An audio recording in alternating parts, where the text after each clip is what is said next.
Hello guys, welcome back to this channel. In this today's video, I'm going to show you how you can separate vocal and music in Kinemaster.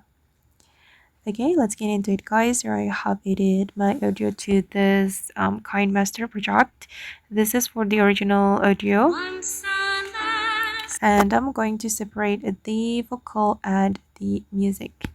Okay, we can click on the audio like this, and then we're going to scroll down until we find the vocal separator.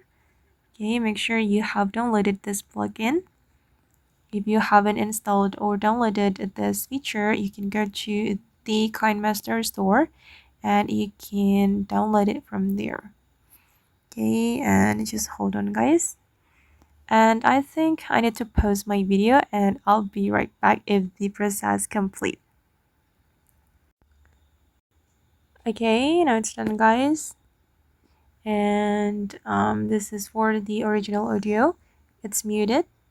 And this is for the vocal and the music.